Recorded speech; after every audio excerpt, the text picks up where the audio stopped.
अस्सलाम वालेकुम। इस दफ़ा हम लोग विटामिन्स की एक सीरीज़ स्टार्ट कर रहे हैं जिसमें हम हर एक विटामिन की अलग से डिस्कशन करेंगे और एक एक विटामिन को हम टेबुलेटेड फॉर्म में लिखेंगे। उसके जो जो इंपॉर्टेंट पॉइंट्स हैं जो कि आपके एमसीक्यूज़ के लिए इंपॉर्टेंट है और जो वाइवा के लिए इंपॉर्टेंट है, हम उन पे फोकस करेंगे और जो एक्स्ट्रा पॉइंट है उनको हम डिस्कस तो कर लेंगे लेकिन उनको हम उस टेबल में नहीं लिखेंगे। तो उस टेबल का फ़ायदा ये होगा क्योंकि जाहिर सी बात है लास्ट मोमेंट पे you have to study a lot of things, तो फिजियोलॉजी करनी होती है और विटामिन जो हैं वो बहुत ज़्यादा वास्ट है। मैंने अपने जब मेरा ब्लॉक ए का इंटरनल एग्ज़ाम था तो मैंने विटामिन को चॉइस पे छोड़ा था बिकॉज बहुत ज़्यादा थे। तो इस तरह के अगर आप विटामिन के सिर्फ इंपॉर्टेंट पॉइंट्स यानी कि स्मार्ट स्टडी करो तो आपको फ्री के मार्क्स मिल सकते हैं। जब मैंने छोड़ दिया था तो उसकी वजह से I had to face a loss. ठीक है, तो इसलिए जो है हम लोग ये सारी इंपॉर्टेंट डिस्कशन करेंगे। तो let's start with vitamin A. तो अगर हम विटामिन ए की बात करें तो सबसे पहले हम देखते हैं उसकी एक्टिव फॉर्म क्या है। आपसे हर एक विटामिन की एक्टिव फॉर्म जो है उसके एमसीक्यूज़ में भी पूछी जा सकती है एंड ऑस्पी में भी पूछी जा सकती है। विटामिन ए की एक्टिव फॉर्म है रेटिनोल, रेटिनॉल या रेटिनॉइक एसिड, और इन सबको हम इन तीनों को एक साथ हम रेटिनॉइड्स कहते हैं। Retinol is the alcohol form, retinal is the aldehyde form and retinoic acid is the acidic form. अब ये तीनों एक्टिव फॉर्म्स जो हैं ये इसके प्रीकर्सर से या प्रो विटामिन से बनती हैं। प्रो विटामिन कौन सा है विटामिन ए का? वो है बीटा कैरोटीन जो कि प्लांट सोर्सेज से आता है। तो अब ये वाली जो फॉर्म्स हैं they are interconvertible into each other. जो रेटिनोल है it can be converted to retinal and it can be converted to retinoic acid.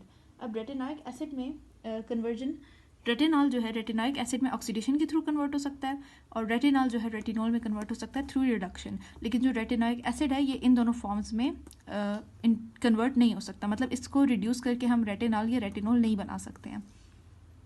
Vitamin A के अगर सोर्सेज की बात करें तो जैसे हमने बात की थी कैरेट्स, और उसके अलावा और येलो एंड रेड फ्रूट से आता है, milk and milk products, green leafy vegetables. अगर हम लोग डाइटरी रिक्वायरमेंट की बात करें तो विटामिन की डाइटरी रिक्वायरमेंट की एग्जैक्ट वैल्यूज़ बेशक ना याद करें लेकिन उनकी आपको रेंज पता होना चाहिए। जैसे कि विटामिन ए का कहा गया है कि 800 to 1000 रेटिनॉल एक्विलेंट्स होंगे। ठीक है, जो 1 रेटिनॉल एक्विलेंट है it is equals to 1 microgram. तो माइक्रोग्राम का मतलब 800, समझे 800 माइक्रोग्राम जो है वो क्या है, विटामिन ए की डाइटरी रिक्वायरमेंट है। अब हम बात करते हैं एब्जॉर्प्शन, ट्रांसपोर्ट और स्टोरेज की। तो जैसे कि हमने बात की थी कि प्लांट सोर्सेज से आगे हमारे पास बीटा कैरोटीन। अब बीटा कैरोटीन डाईऑक्सीजनेज क्या करेगा कि बीटा कैरोटीन को स्प्लिट कर लेगा 2 मॉलिक्यूल्स ऑफ रेटिनॉल में, यानी कि एल्डिहाइड फॉर्म में उसको स्प्लिट कर लेगा। ठीक है, अब इसकी जब रिडक्शन होगी तो रेटिनॉल बनेगा और ऑक्सीडेशन होगी तो रेटिनॉइक एसिड बनेगा। जैसे कि हमने पहले भी बात की थी कि रेटिनॉल से रेटिनॉल बन रहा है और रेटिनॉल से रेटिनॉइक एसिड बन रहा है, लेकिन जो रेटिनॉइक एसिड है ये जो है इन दोनों फॉर्म्स में इंटरकन्वर्ट नहीं हो रहा। ठीक है, तो जो रिडक्शन हो रही है इसकी ये हो रही है रेटिनॉल एल्डिहाइड रिडक्टेज की फॉर्म में। ठीक है, अब इस रेटिनॉल का क्या होता है, अब ये रेटिनॉल जो है पाल्मेटिक एसिड के साथ इसकी एस्टिफिकेशन होगी और एस्टिफाई होने के बाद ये क्या करेगा, काइलोमाइक्रॉन्स के साथ कंबाइन हो जाएगा। अब काइलोमाइक्रॉन्स क्या करेंगे कि इसको लिवर में लेके जाएंगे और लिवर में इसकी स्टोरेज होगी। ठीक है, यानी कि रेटिनॉल जो है लिवर में स्टोर हो गया। अब जब लिवर से बाहर इसको एक्स्ट्रा हेपेटिक टिश्यू में जाना होगा रेटिनॉल को, तो ये रेटिनॉल बाइंडिंग प्रोटीन के साथ बाइंड होके जाएगा, यानी कि उसके साथ इसकी ट्रांसपोर्ट होगी। ठीक है, जबकि अगर रेटिनॉइक एसिड की बात करें तो उसकी ट्रांसपोर्ट होती है हमारे पास एल्ब्यूमिन की प्रेजेंट में। अब बात करते हैं मेजर फंक्शंस की। जो रेटिनॉल एंड रेटिनॉल हैं ये दोनों इन्वॉल्व होते हैं विजन में, जबकि जो रेटिनॉइक एसिड है वो expression of genes in growth and development. इनके डिफरेंसेस आपको पता होना चाहिए कि विजन में ये दोनों इन्वॉल्व हैं, retinoic acid expression of gene में इन्वॉल्व है। ये आपके एमसीक्यू में आ सकता है।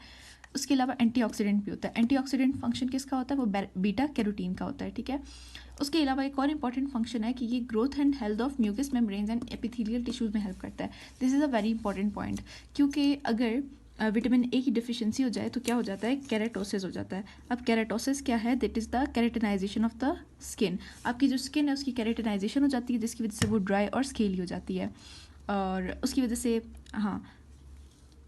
और अगर यही केरेटिनाइजेशन आपके membrane of the urinary tract या रिस्पिरेटरी ट्रैक में हो जाए तो उसकी वजह से they become more susceptible to infections. इसके अलावा बात करते हैं एंटीऑक्सीडेंट एक्टिविटी की। अब हमने बात की बीटा कैरोटीन एंटीऑक्सीडेंट की तरह एक्ट करता है। ठीक है, अब एंटीऑक्सीडेंट क्या करते हैं, जो फ्री रेडिकल्स होते हैं उनको ट्रैप कर लेते हैं। ठीक है, टिश्यू के अंदर उनको ट्रैप कर लेते हैं, क्योंकि फ्री रेडिकल्स जो है आपकी एजिंग वगैरह में इन्वॉल्व होंगे, उनको उन्होंने ट्रैप कर लिया जिसकी वजह से ये अपनी एंटीऑक्सीडेंट एक्टिविटी शो करेंगे, ठीक है। तो इसकी वजह से क्या होता है कि अगर विटामिन ए दिया जाए तो उसकी वजह से रिस्क ऑफ कार्डियोवास्कुलर डिजीजेस जो है ना वो उसका रिस्क कम हो जाता है, ठीक है। अब हम लोगों ने बात की रेटिनोइक एसिड। अब जो एपिथेलियल टिश्यू, जो स्किन डिजीजेज होती हैं जैसे कि एक्ने वगैरह हो गया, ठीक है, उनकी ट्रीटमेंट के लिए भी रेटिनोइक एसिड दिया जाता है, ठीक है, ताकि यानी कि विटामिन ए जो कि हेल्दी या ग्रोथ ऑफ एपिथेलियल टिश्यू में हेल्प करता है। अब विटामिन ए की हमने बात की थी कि सबसे ज़्यादा मेजर फंक्शन इसका क्या है कि it is involve in vision, ठीक है, यानी कि वॉल्स विजुअल साइकिल या रोडोप्सिन साइकिल में विटामिन ए इन्वॉल्व होता है।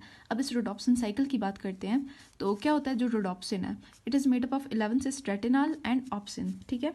तो अब क्या होता है कि जब लाइट आई तो लाइट ने क्या किया कि ऑप्सिन को यहाँ से रिमूव किया, ऑप्सिन निकला और 11 सिस रेटिनॉल जो है वो ऑल ट्रांस रेटिनॉल में कन्वर्ट हो गया,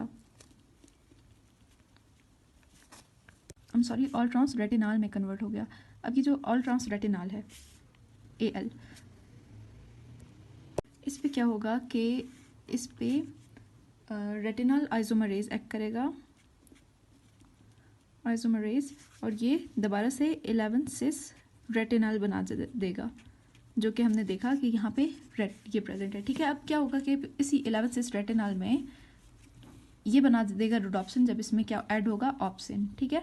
इस तरह से ये हमारा विजुअल साइकिल कंप्लीट हो जाता है। लेकिन मसला क्या है, अच्छा ये विजुअल साइकिल जो है आपसे OSPI में पूछा जा सकता है, ठीक है, तो इसका साइकिल आपको पता होना चाहिए कि जो सारा का सारा ऑल ट्रांस रेटिनॉल था ये 11 सिस रेटिनॉल में नहीं कन्वर्ट हुआ, ठीक है, यानी कि रोडोप्सिन की फॉर्मेशन इनकम्प्लीट है। अब क्या होता है कि हमारे लिवर में ऑलरेडी पड़ा होता है ऑल ट्रांस रेटिनोल, यानी कि अल्कोहलिक फॉर्म रेटिनोल, ये रेटिनॉल है, ये रेटिनोल है, ठीक है। अल्कोहल यहाँ पे लिवर में प्रेजेंट है, ठीक है, जो कि हमने कहाँ से लिया, डाइट से लिया। अब क्या होता है कि ये लिवर में स्टोर हुआ होता है। अब ये इसकी क्या हो जाती है, इंटर कन्वर्जन हो जाती है into the all trans retinol, all trans retinol, इसमें ये इंटर कन्वर्ट हो जाता है और किसके थ्रू होता है, थ्रू अल्कोहल डिहाइड्रोजनेज। इस तरह से जो बाकी इसकी कमी थी, ऑल ट्रांस रेटिनॉल की कमी थी जो कि 11 सिस रेटिनॉल बना रहा था, वो पूरी हो जाएगी through dietary all trans retinol, जो कि कहाँ पे स्टोर होता है, लिवर में स्टोर होता है। ओके, अगली बात हम करते हैं डार्क एडेप्शन टाइम की। अब डार्क एडेप्शन टाइम क्या है कि जैसे कोई बंदा किसी ब्राइट लाइट से, जैसे कि आप सूरज में खड़े हो, तो आप जैसे ही बाहर खड़े हो सूरज में, तो जैसे ही आप अंदर जाते हो तो आपकी विजन जो है इतनी सही नहीं आती, आपको एक प्रॉपर व्यू नहीं नज़र आता, ठीक है। वो क्यों होता है कि जो आपकी रोडोप्सिन है, जैसे ही आप ब्राइट लाइट से डिम लाइट में आते हो, जो आपके रोडोप्सिन स्टोर है ये डिप्लीट हो जाते हैं, ठीक है, जिसकी वजह से आपको क्लियर विजन नहीं आता, ठीक है। तो ये जो फ्यू मोमेंट्स होते हैं जब आप अंदर ही रहते हो, तो उसमें क्या होता है कि रोडोप्सिन इज रीसिंथेसाइज्ड। कोन्स में 3 टाइप्स ऑफ पिगमेंट्स पाई जाती हैं, ठीक है, उनको हम क्या कहते हैं, पोर्फिरोप्सिन, आयोडोप्सिन और सायनोप्सिन। अब क्या होता है, जो पोर्फिरोप्सिन है ये रेड कलर विजन में इन्वॉल्व होता है, आयोडोप्सिन जो है वो ग्रीन कलर में, क्योंकि पोर्फाइरिया आपको पता है पोर्फ जो है वो रेड ब्लड सेल्स से रिलेटेड है, ठीक है, तो ये रेड कलर हो जाएगा। आयोडोप्सिन, आयोडीन देखिए तो वो थोड़ा थोड़ा उसमें ग्रीन टिंज होता है, ठीक है, ये आयोडोप्सिन हो जाएगा। और साइनोप्सिन जो है ये तो सबको पता है कि ब्लू कलर के लिए होता है। तो अगली बात अगर हम करें विटामिन ए की डेफिशिएंसी की, तो उसमें क्या होता है कि सबसे पहली बात नाइट ब्लाइंडनेस हो जाती है। नाइट ब्लाइंडनेस को हम निक्टेलोपिया भी कहते हैं। नाइट ब्लाइंडनेस में क्या होता है कि वही बात कि हम लोग ब्राइट लाइट से जब डिम लाइट में आते हैं तो उस वक्त क्या होता है, विजन इम्पेयर हो जाता है, ठीक है। उस बंदे का जिसको जब इनिशियल सिम्टम, हम लोग सबसे अर्ली सिम्टम से लेटर सिम्टम्स की तरफ जाएंगे विजुअल डिफिशिएंसी में, ठीक है।